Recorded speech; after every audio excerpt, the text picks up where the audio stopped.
Welcome to the SPEAKPact podcast, where high-performing speakers and the producers who hire them merge to give you the insider secrets to the lucrative speaking industry. Antoniette Rose, your podcast host and celebrated speaker agent, unveils insider success strategies.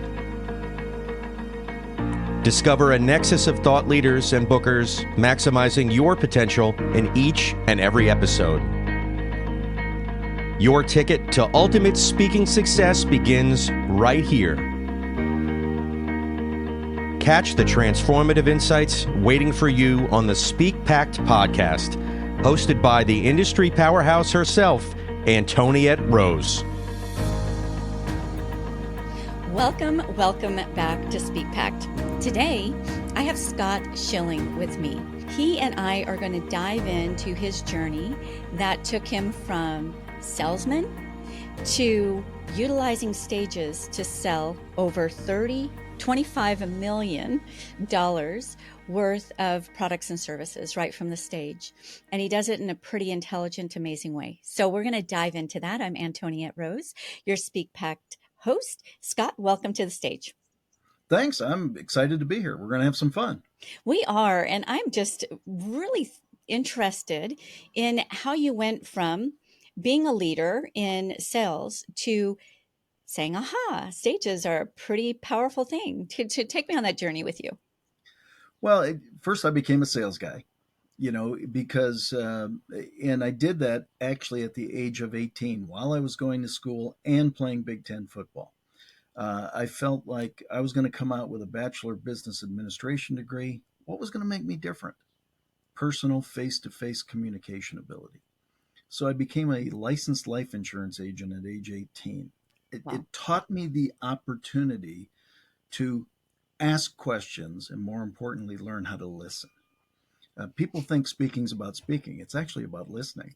It's actually about learning and about your audience. What that gave me, that face-to-face communication ability, gave me 7 job offers at times where most people were getting none. So it gave me choice. I was allowed to take the choice that I wanted. Well, in that choice, it then allowed me to be part of sales, but then also become a sales trainer. So now you're naturally standing in front of rooms, sharing the tips, the techniques, the strategies, the things that you learn along the way. And that in turn then took me to a point where I said, I'm used to standing in front of rooms. That's no big deal. I'm used to communicating messages. That's no big deal.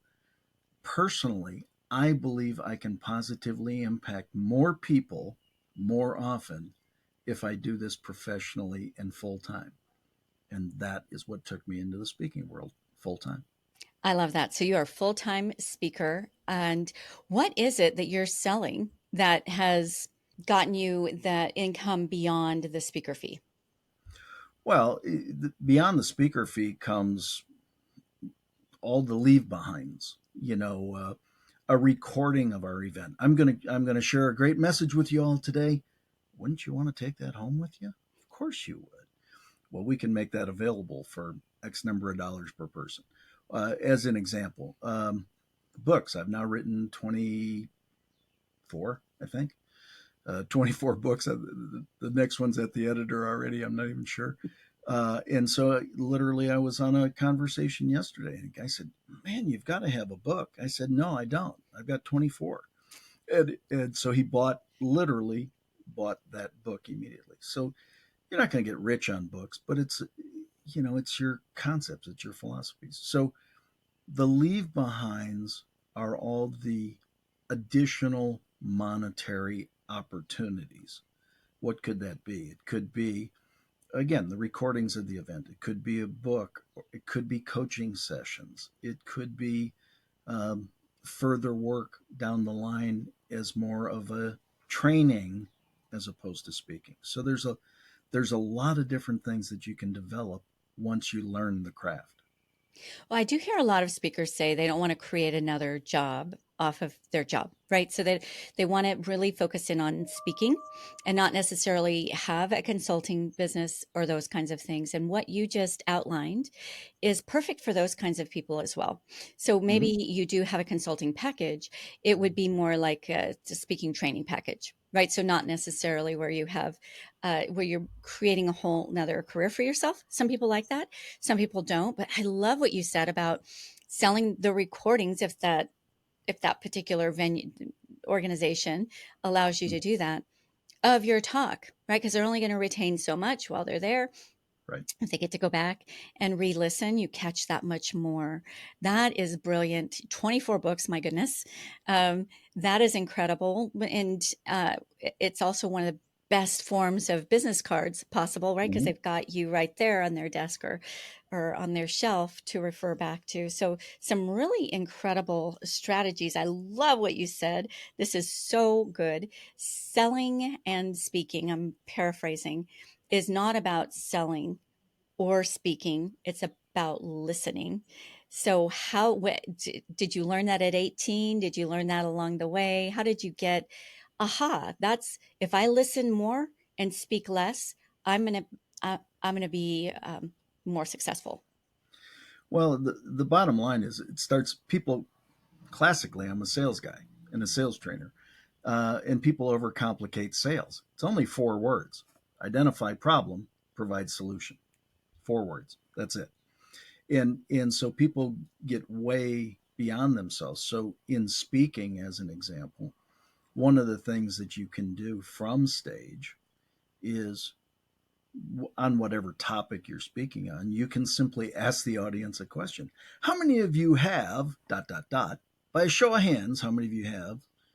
Well, now your listening becomes the process, right, of crafting questions within your talk to then have the audience respond in such a way to give you the information you need to potentially sell something later on. It's not always about sales. I mean, if you think about speaking, I say, quite frankly, everybody's selling every minute of every day, but that's a good thing. It's not a bad thing. Selling is serving. If I identify a problem and provide a solution, selling becomes serving. I am serving you. So that's why you have to become a great listener. You have to become a great questioner. And when you ask great questions, you get great answers. And then it's no longer a matter of, it's so funny. I just had this conversation with somebody yesterday. I said, even though you go prepared to present whatever it is your offer is, and you know that you're presenting it to somebody because you know you have a desire to serve them and you believe your product and offering will serve them. Even when you're all set to do that, the first thing I do is say, I'm pretty certain that we've got some really good options, some really good potential solutions, but I don't want to just do that on my own. Can I confirm a few things with you? Hmm. Ask some questions, and then 4, 5, 6, 7 questions later, say, based on what you've shared, can I now share my thoughts? Gain permission. And basically, now you provide the solution that you probably would have provided in the first place, but it's a totally different feel. I don't ever want to sell anybody anything, but I always want them to buy a lot from me. Therefore, it's my responsibility to create an environment for them to want what I have. Oh, so much goodness there. And the parallel between being a sales expert and being a really great speaker is really goes hand in hand. Mhm.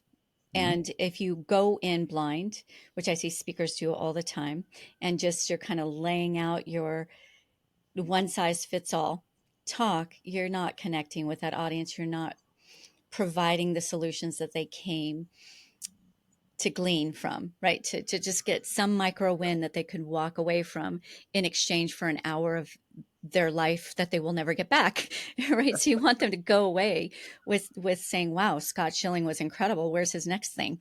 Or I'm going to go grab those books in the back. Or yes, I'm definitely going to get that recording, whatever it might be. So much goodness there.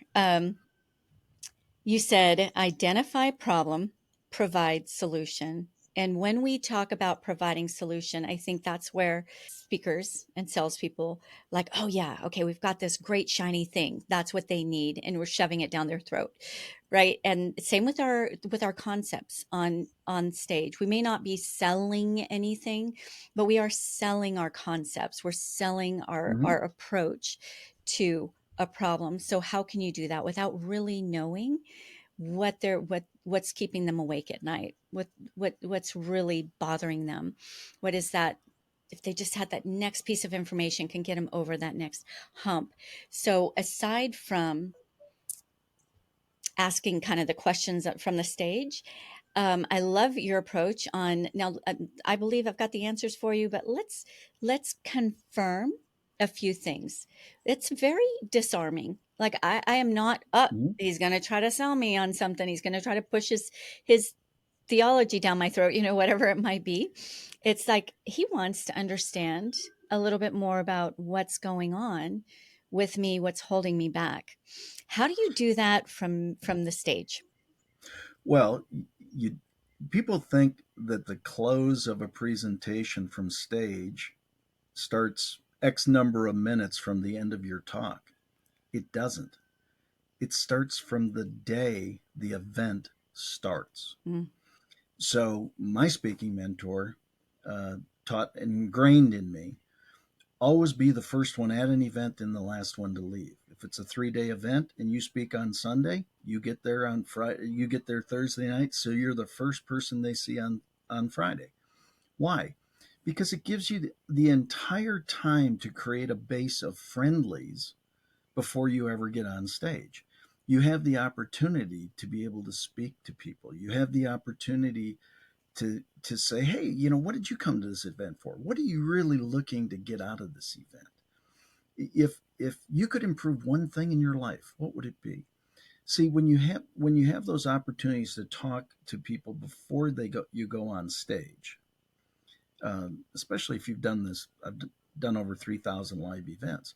You get the ability to then say, you know, it was wild. 2 days ago, we were having this conversation. Somebody was so excited to be here. In fact, Tony and Jan told me that the reason they came to this event was so that they could hear one of the fellow speakers. And didn't he do an amazing job? I hope they're totally full, and maybe I can provide a little value to them myself. Right? You can pull together the event. See, I learned a long time ago, the promoter is number one, the audience is number two. I'm third at best. I mean, my task is to do everything I can to make a successful event. Because if I am known, which I believe I am in the industry, I'm known as somebody who's there for the promoter and for the audience. That's when you get asked back. You Mm. don't have to work as hard on marketing if you treat people right the first time. So don't be a diva. Yeah, I am not a diva. I don't carry diva well.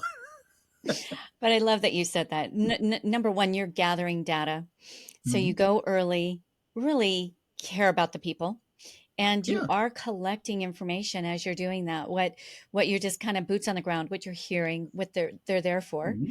and creating camaraderie. You can pick people. Hey, I was speaking with Jim earlier, and all of a sudden, hey, he knows Jim. We all know Jim. Jim's great. If Jim likes him, Yeah, I'll give you an example. So August of 2017, I was doing an event up in Vancouver, and it was a 3-day event, and I spoke on the third day. Well, the middle of the second day, um, during breaks, they would play pretty loud. There was a crowd of 600, pretty loud music in between. And so I was walking down the aisle, and this girl was kind of dancing, and I started dancing with her. And us, and the next thing we had this dance pod going on, and we just, I mean, we had a blast. It was so much fun, and that was a day and a half before or about a full day before I spoke. So we ran into each other in the hallway. We ran into each other the next morning. And then I came on stage, and I came up, and they introduced me. And let's give Scott a rousing welcome here in Vancouver. And they're standing up and hooting and hollering because I danced with them the day Ah, before. love it. And so this isn't stuff, this isn't, I'm not sharing textbook information. I'm sharing experience. I'm sharing been there, done that. And these are the things that have provided value for so many people. And ultimately, that's what allows me to provide even more value to them, but I gain value as well. So be a human, right? Once you It, step on it that is. stage, you're an authority. So all that plays to your favor, but it can also kind of disconnect you from the audience. You've already connected to the audience. So now you're a human in authority. You've got the best of all those worlds, and they can be more Yeah. open to receiving from you. Well, that's exactly it. Nobody likes to be told anything. And a lot of speakers want to pound their chest and look at how smart I am. And I use these really big words and it blows over the top of the audience. They don't understand it. And I suggest to all the speakers I train and work with come from a fifth grade level because more people can understand it. And if people want more technical, you can always go more technical. But if you go technical and you lose them, you will never come back, and you will never get them back. And in a selling situation, when it comes time to ask them for the order, they'll go, "You ready to get started?" Uh-uh. Why not? Well, it's just not right for us.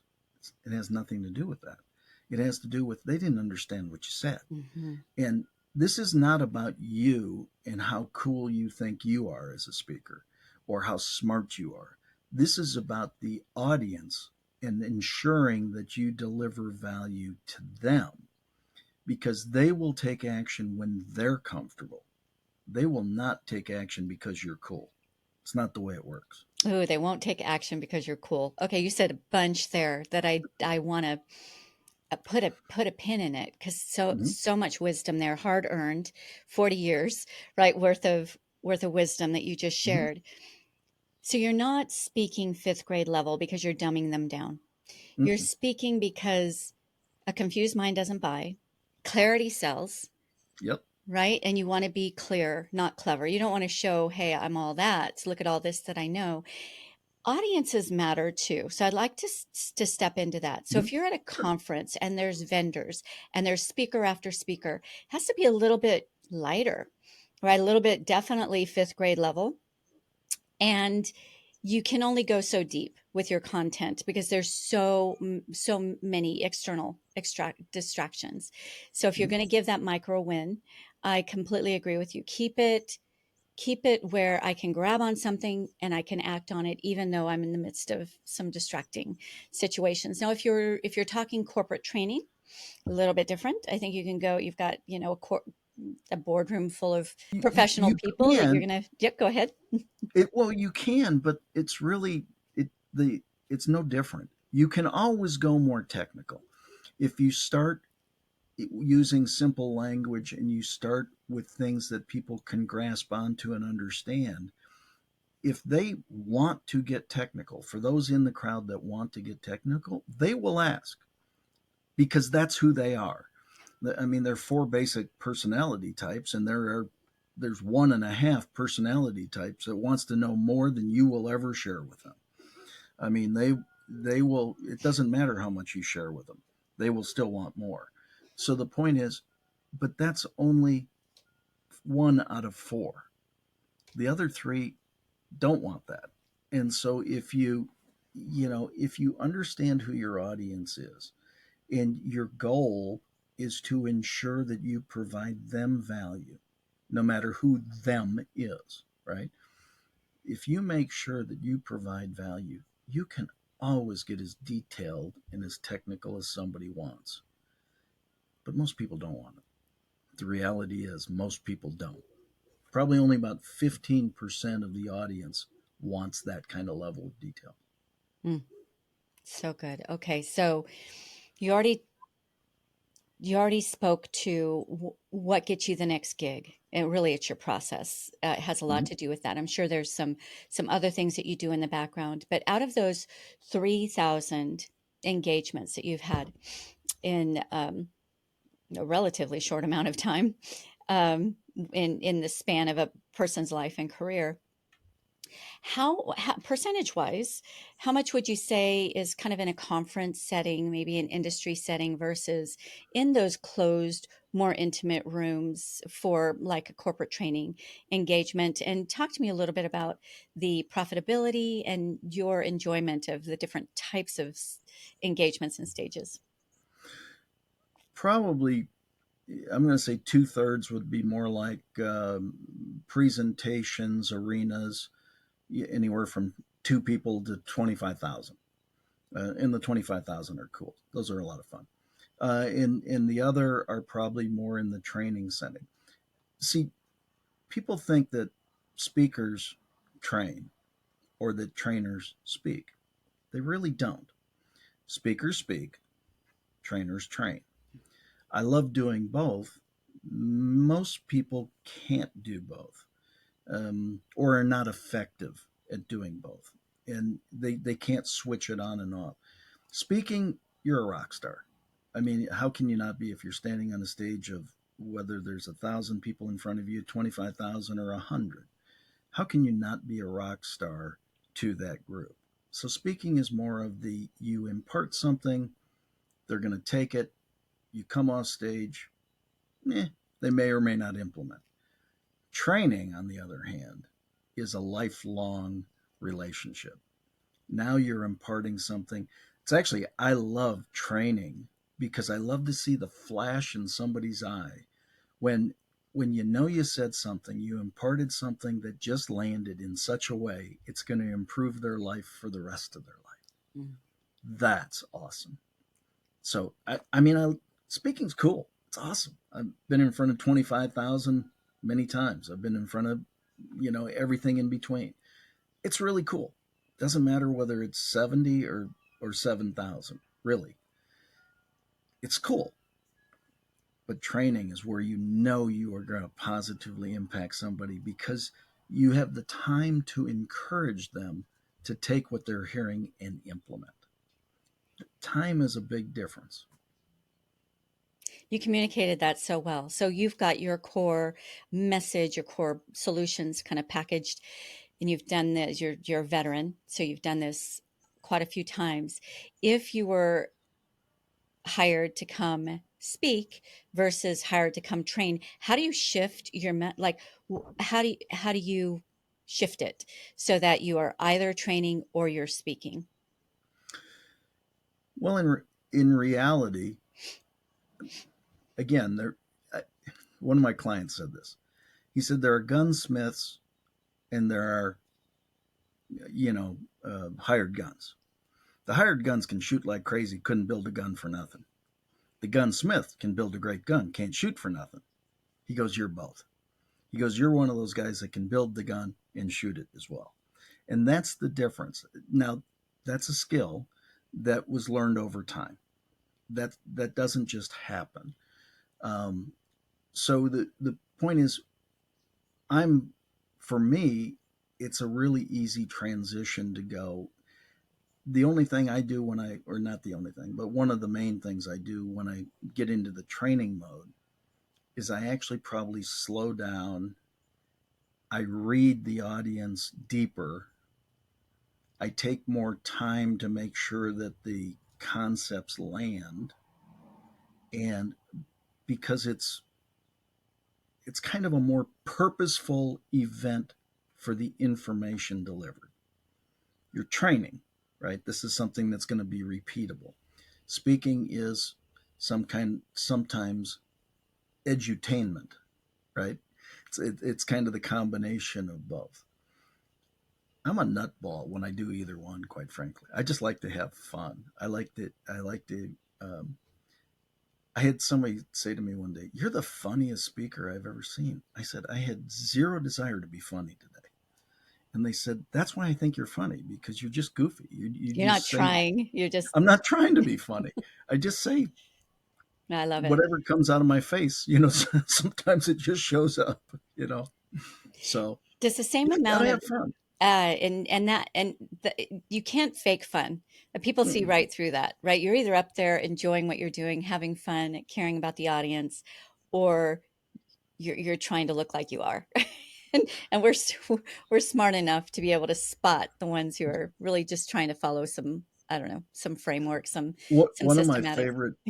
favorite memories is, I don't know, I think there was about 10,000 in Denver, and I was going along, and all of a sudden there was a loud bang in the arena, and so it kind of startled me. It startled everybody, and I kind of forgot where I was, and so I looked down, and I was trying to think of where I was in my talk, and I came up and I just started laughing, and I said, "Oh, sorry, I just told myself a joke. Let's get going again." And it was one of the most fun times ever. And it was in a very, what most people would consider to be very uncomfortable. I just was playing with it. It was just a riot.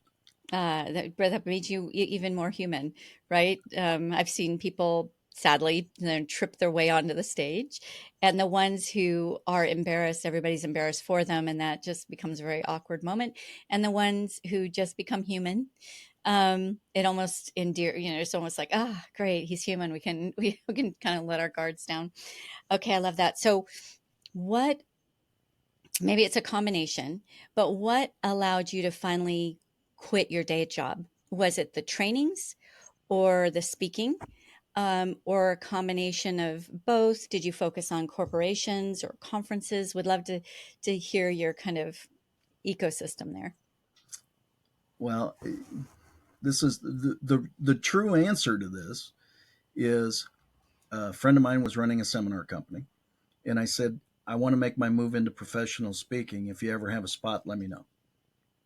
And all of a sudden he called me and he said, were you serious about that? And I said, yeah. He said, well, I not only have one spot, I have two, and I'll pay you for both. I said, I'm in. He goes, you didn't ask me anything about it. I said, I don't care. I'm in. Right. And he goes, it's in Toronto. And I said, okay, cool. He goes, do you not understand what's going on in Toronto right now? I go, I have no idea. I said, I live in Dallas. How would I know? They said, well, 8,000 people have died because of the SARS virus. Mm. I said, well, give me a chance on stage. I'll either die on stage or die of SARS. Let's go. And so I ended up doing two talks at that event. Well, the headliners to that event were Jack Canfield, Mark Victor Hansen, co-creators of the Chicken Soup for the Soul series. They came into both my sessions, listened to me, walked up to me afterwards, thumped me on the sternum. I love telling this story because Jack Canfield said, son, are you doing this professionally? I said, no, sir, I'm considering it. And he said, God has granted you talents and capabilities that he hasn't granted most people. And if you're not using those talents and capabilities fully, you're robbing humanity. You're cheating humanity. In fact, you're being selfish. Ooh. You need to be doing this full time. And I went back and I quit my job. Wow. I had no business. I had nothing set up. I had nothing other than I borrowed some confidence in two great guys who believed in me at a level that I don't know I believed in me at the time.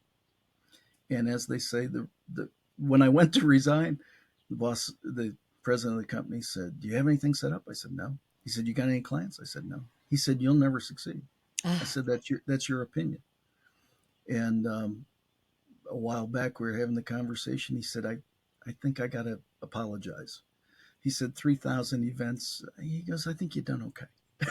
Oh my goodness. I love that you got the full circle. And so how did you build that income where you could just kind of breathe easy? Was it selling from the stage? Was it those back end sales, or was it the speaker's fee?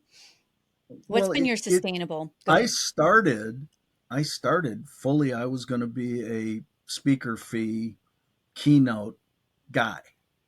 That's why I went into the business. I thought I was going to disseminate great content in more of a keynote fashion and be that guy. And a company called my speaking mentor and said, we need a guy to present from stage. And he said, I've never recommended any of my students, even though I've had thousands of students until today. Scott's the guy. And he hooked us up, and the next thing I know, I was presenting a $3,995 product from stage. I did it 288 times a year for 6 years, 21,557 words, but I don't know it that well. Uh, and so that became a great base selling from the stage. Well, when you have that opportunity, it then lends you into being able to do keynotes and things like that. So there's kind of two different sides of the business. There's that keynote fee-based side, and then there's the sell it from the stage side. And I've kind of been this combination of both. You know, uh, all I want to do is serve people. So for me, it's how do we provide value to people, and we'll figure out all the rest. I love it. And that also makes you more resilient speaker because their opportunities come in all different shapes, forms, sizes, right? So you can emphasize whatever it is that you might be selling, even if it's just the books and the recording. If the speaker's fee really doesn't rise and you're a higher level speaker, right? And so competition and availability of those kinds of engagements are thinner. The competition is bigger and the opportunities are thinner. So you're a prolific speaker. You want to get out there. You enjoy serving. You enjoy speaking. So it's really broadened your ability to get on any stage and make it profitable. I will tell you one of my most profitable stages was a quote unquote unpaid stage. Or within a matter of, I don't know, 15 minutes, I made $33,000.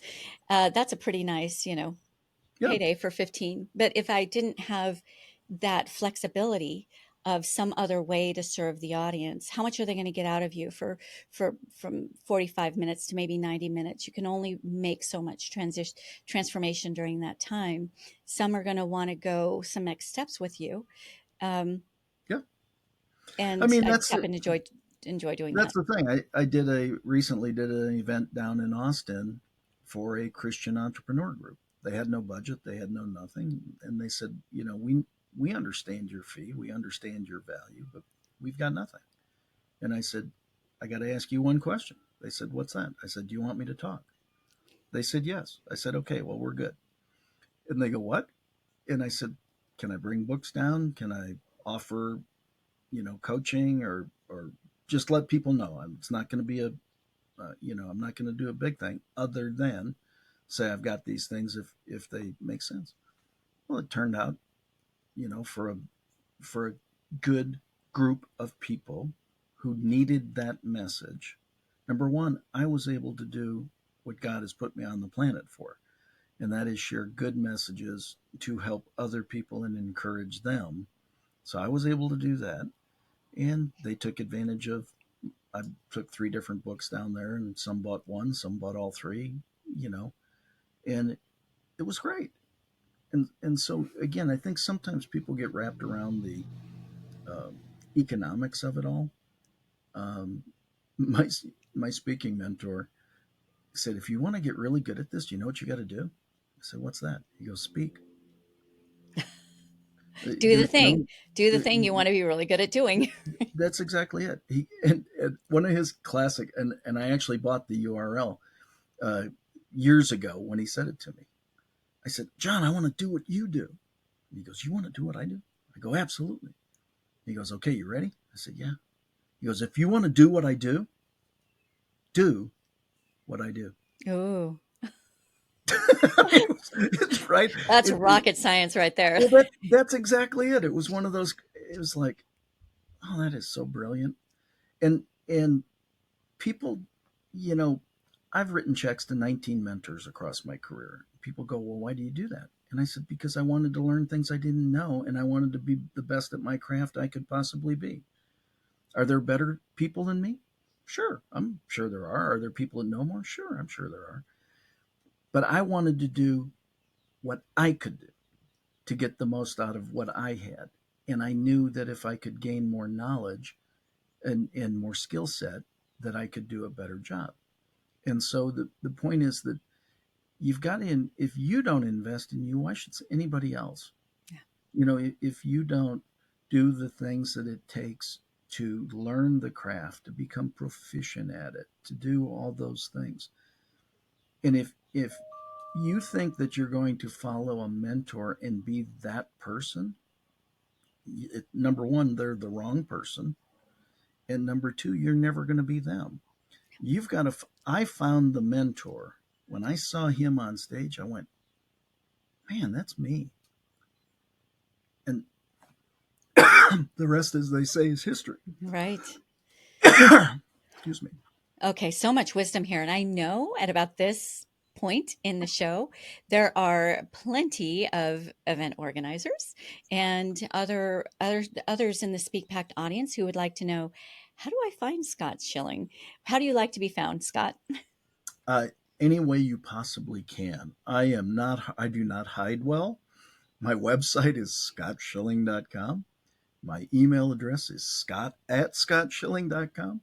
Uh, I work to make it as easy to serve people as I possibly can. So just reach out. Even if you just got questions from this, I'll take questions and I will answer them.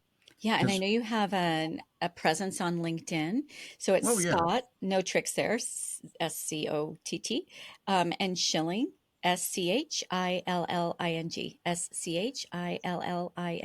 for those who are just And listening the in. number 8, Scott Schilling 8. On LinkedIn, it's Scott Schilling 8. Okay, great. Correct. That was my number at the University of Iowa. Go I was going to Hawks. ask, I'm sure there's some story behind that. Out of curiosity, how tall are you? 6'1". Okay, great. So I'm 5'2.5", but I claim 5'3", and I dated in high school and college for a long time. His last name was Littlefield, and he was anything but little. He was 5'3" and 240 pounds. He was with the college football team, and I looked like an ant right next to him. I was weighed, I think, 108 pounds, and it was a funny picture. I bet you have a tiny, whether you're married or dating or whatever. Yeah, She's I'm married. probably tiny on the smaller side. She's Um, 5'5". yeah, there you go. That is so cute. Okay, so I would like to, so we're wrapping up, really dive Mm-hmm. into speaking as your business. So what Mm-hmm. are some business systems that you figured somewhere along the process? If this is going to be a business, I need to treat it like a business that you put in place.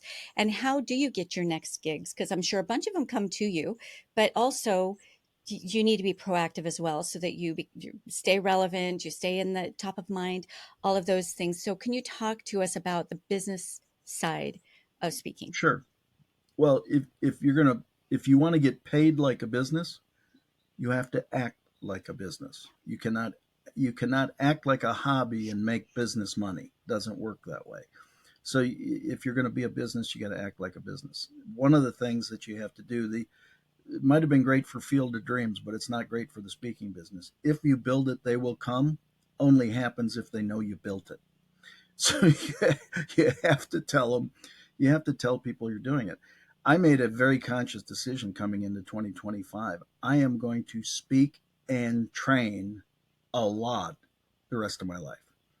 I'm going to get hyper focused on speaking and training. And so one of the things I did is I called friends, enemies, I called anybody I could and said, I am speaking and training from this point forward. I know I've done a lot of other stuff in the past. This is where my focus is. This is where my love is. It's where my passion is. I feel I can serve more people that way. And I just flat started putting out messages that I was going to do that. And you know what's amazing? Awesome people started calling, going, hey, could you come speak for us? Yes, I can, as a matter of fact. And so, you've got to use all the socials. I've heard so many people say, well, but I don't like X. Doesn't matter. Well, I don't like LinkedIn. Doesn't matter. One of my speaker buddies said it, X, you're in a crowded bar. It's just a bunch of chatter going on. Facebook, you're in a backyard barbecue. You're out there with the relatives. LinkedIn, you're going up an elevator in a tower. It's just three different modes. I You love don't that. That's have to great. like them. You don't have to like them all, but you need to use them all. Instagram, um, you need to use the things that let people know you're around. Uh, for me, I believe It's about being a human being, and being. My platform is really to return respect, honor, and dignity to the planet. Mm. You need to be respectful of people. You need to honor them for what they're doing. You got to lift them up. When you do the first two things well, then we all experience that dignity. I think we could add a lot more dignity and love to the planet and do that. So I'm here to add value to people's lives, and I let people know that. And my when the internet came out, my email signature became, please let me know how I can be of service to you. And then my name. It's been that way since the day the internet came out. And I remember early, and people would go, what's your angle? I go, what are you talking about? Well, please let me know how I can be of service. There's no angle.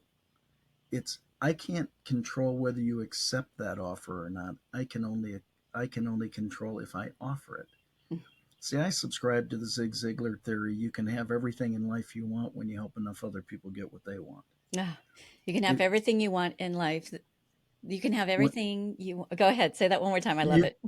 you can have everything in life you want when you help enough other people get what they What they want. want. Yeah. And so it's really a positioning statement. I'm here to be of service to people. Um, those that retain me and that we work together seem to like it. Seems to work pretty good. You know, am I everybody's cup? I'm not. I'm not going to be the. You know, I was at an event not long ago. I mean, Tony Robbins, Gary Vee. We were doing this event a number of years ago now, and it's the first time I had seen Gary Vee live, and every third word was an F bomb. Mm. And then Tony followed him up with it, and I said, I knew Tony in the days when he didn't do that. It's like, why do you need to do that? And at lunch, I asked Gary Vee why. He goes, it's who I am. Okay, you got a hell of a lot more followers than I got. I don't need that many followers. I don't need to do that. I want to treat people with respect, honor, and dignity. And So for those staying who true to you, staying true to who staying true Scott to me, Schilling is. whoever likes that, bring it on. Let's have some fun. Yeah. Oh, I really love that. And I also love that there is a mission behind your message. I think that really carries you through. There's in any career, there's going to be hard moments where you're Mhm. like, why am I doing this? Why am I putting myself through this? You can love 99.9% of it. And just that little bit that gets under your skin, just causes you to question. But when you've got that mission, Yeah. that overcomes mountains. Let me share something that just popped up, if I can. Sure. For all the speakers out there, I have won 100% of my audiences exactly never. Nor do I ever anticipate I will. Do I attempt to? Do I work to? Absolutely. Do I anticipate it ever happening? Not really, because you're not going to click everybody. But if you click enough, if you really enough check the box and go, man, this guy added some value to my life, that creates the ripple. One of the things I suggest is become the first stone. Mm. What does that mean? Become the first stone that starts the ripple. Look at yourself as the first stone, and then you can create that ripple. And all you can, it comes from high intention, low attachment. A high intention of imparting something great for everybody that watches this show or listens to this show, and a low attachment as it is for them, for you, for me. Know that you're working to do good as much as you possibly can, and be satisfied with that. Mm. Be happy. Goodness. So goodness. So much goodness. Okay. Scott, the signature question as we come to a close. Um, I almost hate to close because I think we're just on a roll. We could keep going. There's so much We wisdom that could. you're very generous about sharing. But if there was one key action that emerging voice, that voice that wants to, they can already be established and they just want to get to that next peak in their career, or maybe they just happen to be a high performing individual who's like, kind of like that speaking I have to do in the line of my work. Let me explore making that a little bit more of my career model, what what would you go back and tell Scott maybe 40 years ago that do this thing and it is going to get you to that next level? Well, certainly, I'm a huge believer in mentors. Michael Jordan was the best basketball player in history, and he had a coach. So you've got to learn from those who have been there and done that. But what came to me intuitively, it's funny because we had talked about this prior, and it didn't come to me then, but it came to me now. You're going to be off course in your career far more than you're ever on course. Mm. But the reality is, it's not about being off course. It's about being off course less often, less far, because you're going to be off course. Think of flying from Dallas to Honolulu and you got a southerly trade wind, and the pilot comes on and says, "Ladies and gentlemen, and we know you're wanting to go to Honolulu. Welcome to Fairbanks." It's not what they do. They course correct the entire flight. That's what speaking is. You course correct. You put the very best out there you possibly can. You gain information. Best 2-question survey. Based on what I shared here today, how would you rate me 1 to 10, 10 being the best? Second question, if it's anything less than a 10, what would make it a 10? And you take your audience information. I wish you would have told more jokes. I wish you would have told less jokes. I wish you would have been whatever. The point is, you're going to be off course far more than on course. Just make the off less, the often less, and just rein it in. And when you do that over time, it'll be amazing. Every opportunity to speak is that opportunity to rein in the course. And so you can sit there and say, well, it's the Chamber of Commerce and they won't pay me. They're paying you in experience. Are you kidding me? Bad attitude. Speak anytime you can speak. Okay. This is hard earned experience that Scott has given you. And there's so much goodness there. I am going to repeat back a few things that I gleaned from what you said. So it's about progress, not perfection, right? Mm-hmm. It's not about getting it perfect and then delivering perfect every time, because once you reach perfect, you're going to get to a next level, and there's a whole new set of challenges, right? New level, new levels, new challenges. And something that spoke really big to me that you said, you're down the road. You are a sought after speaker. You're a high value speaker. You've paid your dues, right? Why do you have to care about the audience feedback? Right? You've already proven your process, but you've stayed humble. You've kept that level of humility and that level of still really caring about how the audience is receiving and how they might like to see you do things. And well, Mm-hmm. why do you need their input, right? You're wise enough to understand that the mood changes every day in the world. Audiences are ever evolving. Your message and who you are as a man and a speaker is ever evolving. You never actually arrive. Perfection is this thing that never happens, and once you think it does, you become irrelevant and Mm-hmm. stale. And you somehow figured that out, which I love that you shared with us. Um, and those micro corrections are so key. And it really is that business consultant or that mentor level service that you've, and it's not going to be the same person all the way, because as you change and evolve, it's that person is Mm-hmm. going to change and evolve.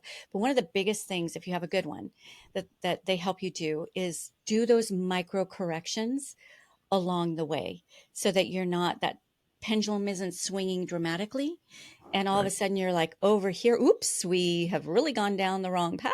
We need to get this airplane, in your analogy, get this airplane back on course. It's not a big deal if you're making those little bit of corrections along the way, so you don't find yourself in Los Angeles when you want to be in an entirely different place. So key. And what I love is that it's nothing complex. It's Mm-hmm. something you or anyone, whether you and I are further on down the road or somebody's entering the on ramp right now, we can all utilize those insights that you shared. Yeah, it really, like I said, the fact is, all I ever want is people to live their most fulfilling, best life. And what I said to every one of my mentors when I retained them is, give me everything you got, and my commitment is I won't keep it. I'll share it with my students and my clients. I'll become an extension of you. If all of us would just take the wisdom that we gain over time, you know, as we become more mature, that's code word for older. Uh, what we do is we gain the knowledge, the experience, the expertise, and ultimately turns into wisdom. And wisdom is something to be shared. It's if you want to speak, go out and speak. If I can help you, if anybody can help you, come to us because we want to see you achieve your thing. I've been blessed. I've shared the stage with every name you know. You may or may not know my name. I can tell you all the great ones. I can tell you all the less than great ones.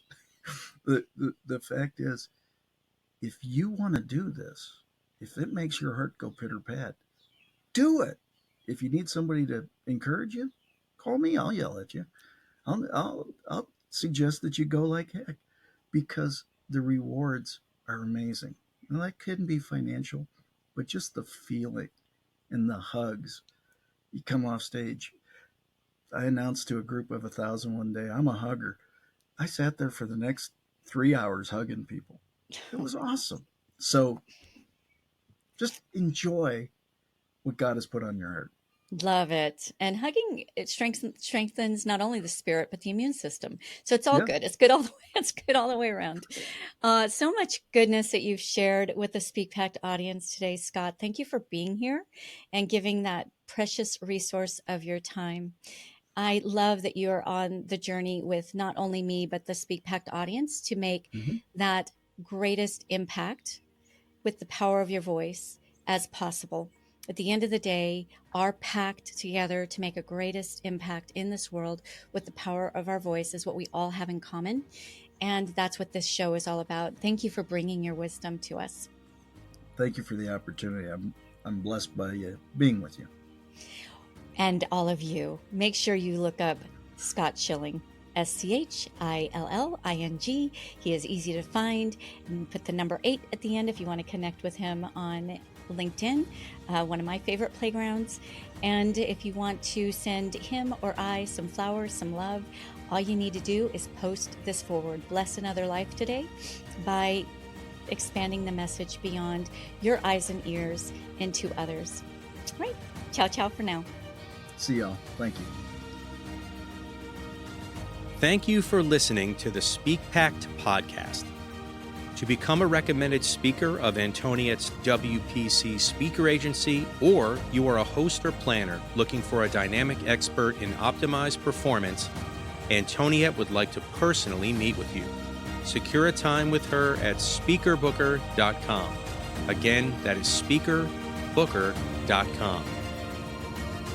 It all begins with a vision, a voice, and a pact to impact. Join the SpeakPact movement by joining our new private Facebook group at the link in our show notes. Find us on nearly every social media platform at One Antoniette. That's number 1, ANTONIETTE, or simply hashtag SpeakPact.